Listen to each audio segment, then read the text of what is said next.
Good evening, everybody. This is Stephen Howson. Manchester United have beaten Hull in the EFL Cup semi-final first leg.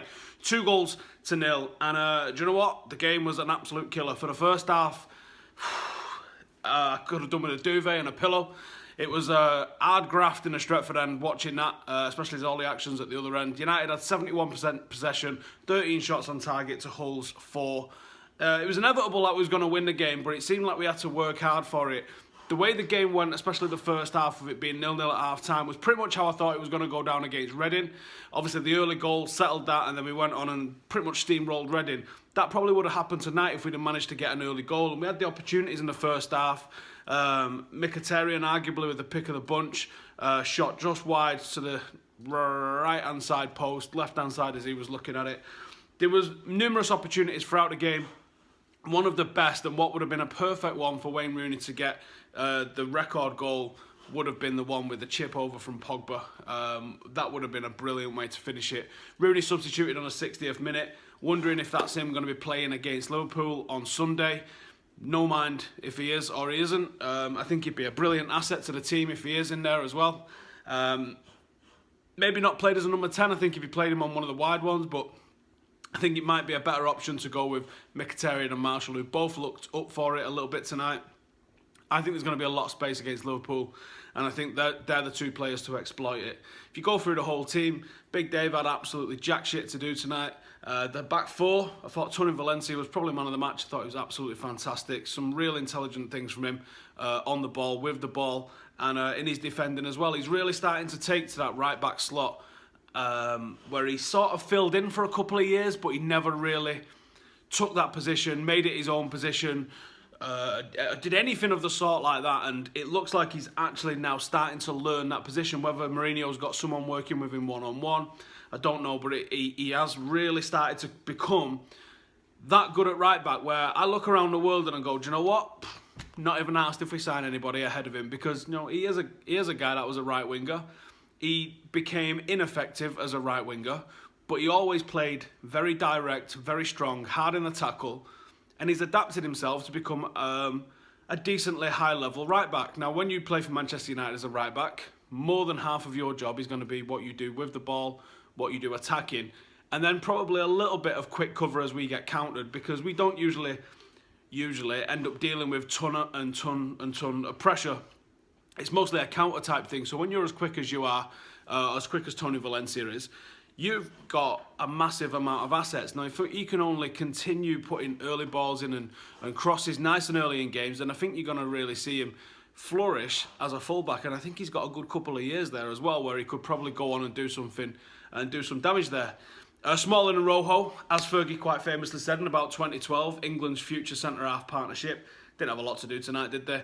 Didn't really do anything wrong, but didn't really set the world alight because they wasn't really under any sort of pressure. There was a couple of instances of Jones, really impressive. Some of the stuff that he did, very intelligent with the ball, very intelligent cover and defending as well. So decent performance, I thought, there from at least from Jones. I don't think I remember Smalling doing too much good with it, but he certainly didn't really make any mistakes. Left back Darmian, a couple of times he intercepted the ball, got in front of his man, and I thought that was nice and intelligent reading of the game, but he just doesn't fill me with confidence that he's going to deliver anything. He cuts inside onto his right foot, which delays the delivery from the left-hand side. And I do think he's a decent backup right-back, and I do think there's a decent defender in there, but going forward, he lacks it, and he lacks it even more on the left-hand side, where he offers little to nothing.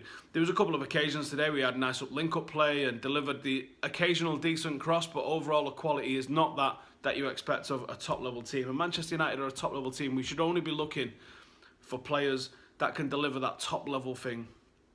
Obviously, that varies in a squad, but as a first-choice left-back, he isn't that. And as a backup left-back, he isn't that. If Paddy Evra is available, I would take Paddy Evra because I think he goes in over every single player.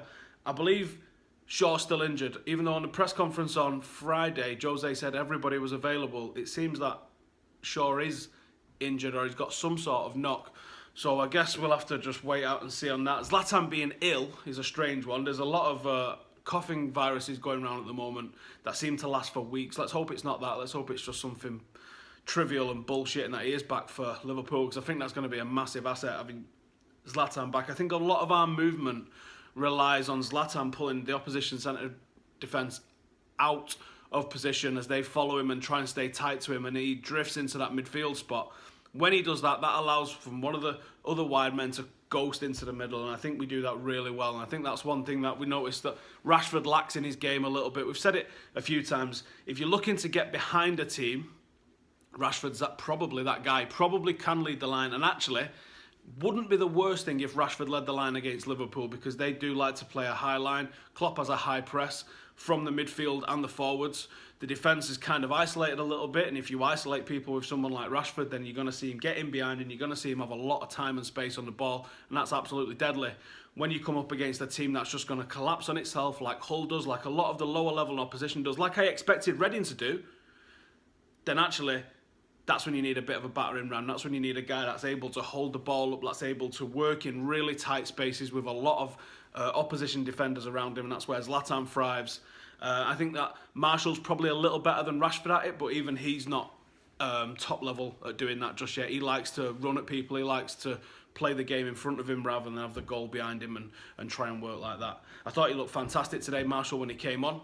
I thought there was a couple of things from that Rashford that looked good, but as I said, he didn't manage to get in behind because of how deep they sat, and they really just sat on the front of their box. There was times when it was 0-0 when they didn't even have the forward in the line. He was in midfield, so it was always going to be difficult from the off. On the right hand side, who do we have? We had Juan Mata, who had another good game. I like Mata in these games. I think he can unpick that lock, but not from the wide areas. I thought it was strange when Lingard came on that Mata was gonna. Was it Mata? Was Lingard the first sub, or was it Martial? No, when Martial came on, Mata swapped wings.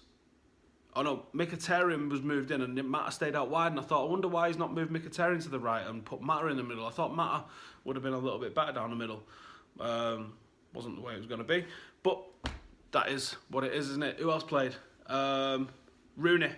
Not the best of games, I don't think, for today for Rooney. But nobody really had a great game, I don't think, apart from possibly Valencia. I thought it was a very comfortable performance from United. We didn't really get out of first gear. We definitely got an eye looking at that Liverpool game at weekend, which I'm fine with, because this is such a pivotal game. We win there, we are then 2 points off Liverpool after they won the league already this year. We might overtake Arsenal. We can draw level with City and Tottenham, and oh shit, Manchester United are right in the mix and peaking just at the right time, and I think that's absolutely huge. And I am looking forward to seeing how that goes down. Old Trafford will be a cauldron. Jose's been a little bit clever in his press conference there. Said, I need to be better. Not me, him. I was fine. The players need to be better and the fans need to be better. And half of me thinks that you don't need to say that, because you know the crowd's going to be different. It'll be a different set of faces, but it'll be a completely different mentality going into that game from the fans, from the players, from everybody, even from him. But it's also an opportunity for us to put a massive statement. You put Klopp away and you shut that absolute loving that's going on with the press down at least a notch, if not completely, because I don't think you'll shut it completely. He is the favourite toy for the press at the moment. And we put ourselves in contention. I think, in fact, do you know what? I can get it up on the screen actually and show you guys. So there's a really good website, Twitter, that you should check out, which is 11, TEGEN 11. And if I show you this, they've given their breakdown of who's going to win the league. And let me find it for you. So what they're saying is this. And that focuses. So Chelsea are looking at 46%. This is a projection for the league, looking at the results going forward.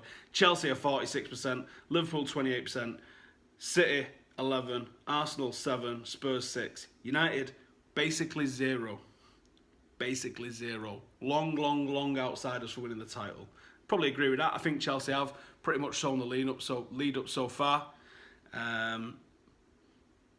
But we can gate crash that. We can go level with these two.